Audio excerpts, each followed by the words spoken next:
Selamat datang di channel Pas Sejarah. Di sini saya akan membahas mengenai ruang lingkup sejarah dan konsep ruang dan waktu. Ruang lingkup sejarah, apa saja yang masuk dalam ruang lingkup sejarah? Yang pertama, sejarah sebagai peristiwa. Sejarah sebagai peristiwa erat kaitannya dengan sesuatu yang telah terjadi, di mana hal tersebut benar-benar ada. Hal ini menyangkut kejadian penting, nyata, dan juga aktual. Sejarah sebagai peristiwa memiliki karakteristik yaitu bersifat abadi, hanya terjadi satu kali, mempunyai pengaruh yang timbul dari berlangsungnya peristiwa sejarah yang berlangsung. Yang kedua, sejarah sebagai ilmu, bahwa sejarah itu merupakan ilmu pengetahuan yang harus kita ketahui. Sejarah itu mempelajari kenyataan dan kebenaran dengan mengadakan penelitian mengenai peristiwa sejarah. Nah, nantinya dinamakan penelitian sejarah, tentunya dengan metode kajian secara ilmiah. Nah, sejarah sebagai ilmu mempunyai ciri-ciri. Yang pertama, bersifat empiris. Yang kedua, memiliki objek. Yang ketiga, memiliki teori. Dan yang keempat, memiliki metode penelitian. Ruang lingkup sejarah yang ketiga adalah sejarah sebagai kisah. Sejarah sebagai kisah dimaknai sebagai rangkaian cerita dan kisah berupa narasi yang disusun berdasarkan ingatan dan tafsiran manusia. Nah, ingatan dan tafsiran manusia itu bisa disalurkan secara lisan maupun secara tertulis. Secara lisan disampaikan melalui ceramah, pidato, cerita. Biasanya itu ada cerita dari kakek, kemudian cerita ke cucunya, nanti terus menerus, itu akan membuat sejarah sebagai kisah. Nah, kalau tertulis masuk ke dalam bentuk cerita pendek, majalah, bahkan buku. Kemudian yang keempat, sejarah sebagai seni.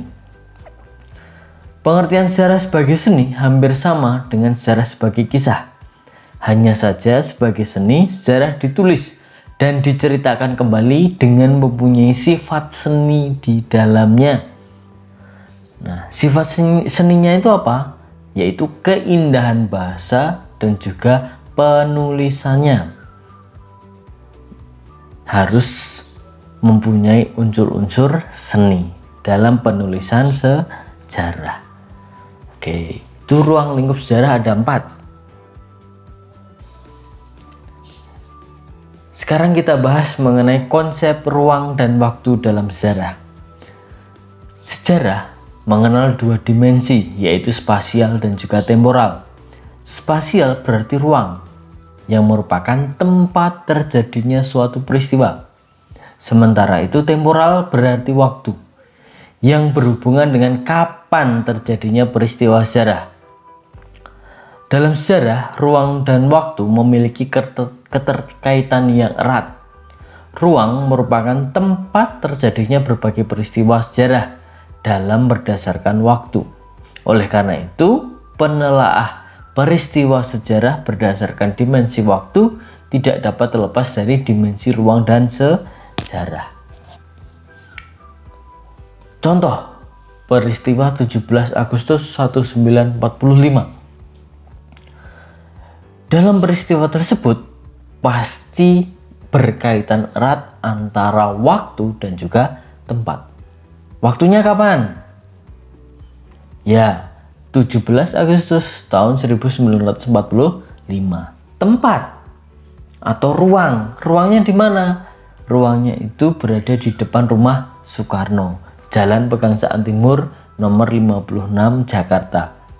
Nah, tujuannya untuk apa peristiwa itu? Untuk pelaksanaan proklamasi kemerdekaan Republik Indonesia.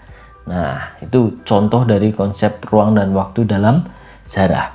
Kita bahas yang lebih dalam. Dalam konsep ruang dan waktu itu sering dikenal dengan istilah diakronis, sinkronis, diakronis. Secara etimologis berasal dari bahasa Yunani. Dia artinya melampaui dan juga kronos artinya waktu. Berarti diakronis merupakan sesuatu yang melintas melampaui dalam batasan waktu. Contohnya ada masa praaksara, masa Hindu-Buddha, masa Islam, masa kolonialisme Barat, masa pendudukan Jepang. Nah, diakronis ini sangat erat hubungannya dengan kronologi. Jadi disusun berdasarkan waktu pelaksanaannya. Contohnya ini ada masa praaksara, dilanjutkan dengan Hindu-Buddha, dilanjutkan dengan Islam, dilanjutkan dengan kolonialisme, dilanjutkan dengan pendudukan Jepang. Ini merupakan sudah urut berdasarkan waktu. Dengan kata lain, diakronis itu bisa disebut juga dengan waktunya panjang, ruangnya sempit. Berbeda dengan sinkronis. Sinkronis itu waktunya sempit, ruangnya panjang. Jadi kebalikannya. Apa itu sinkronis? Sinkronis atau sinkronik itu berasal juga dari bahasa Yunani. Sin itu artinya dengan, kronos itu artinya waktu.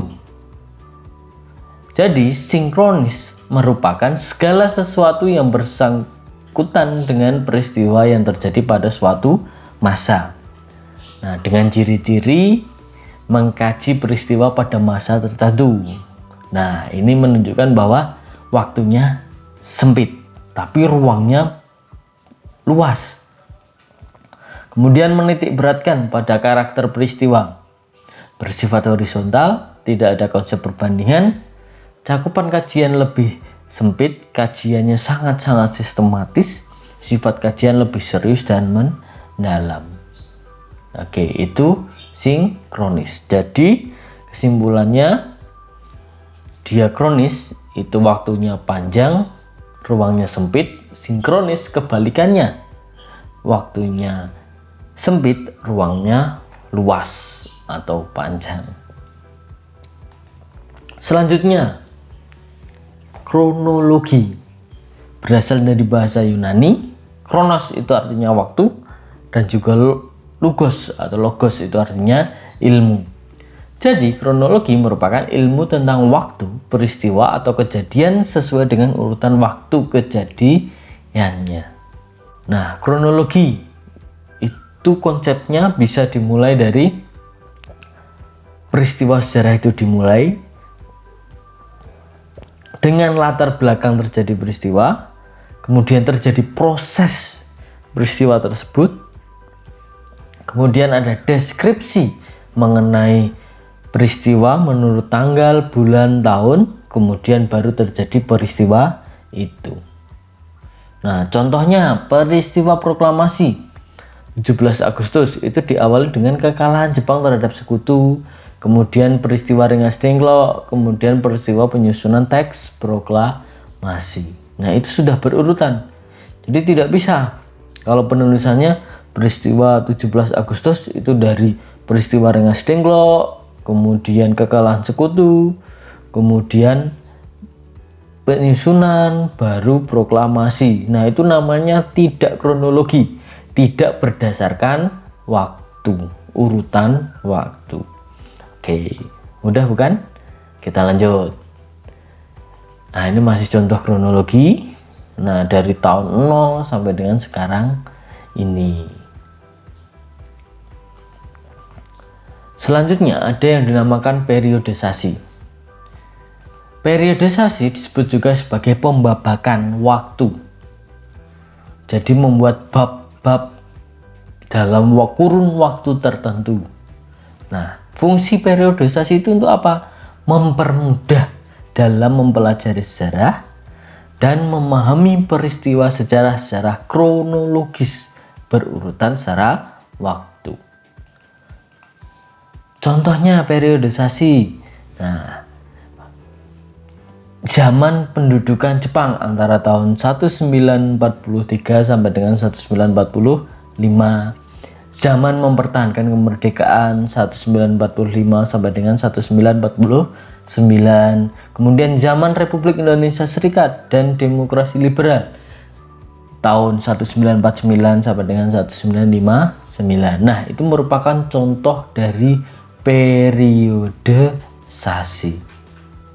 Nah, mungkin itu saja yang bisa saya sampaikan dalam video ini. Sampai ketemu di video selanjutnya. Sekian dan terima kasih. Jangan lupa subscribe.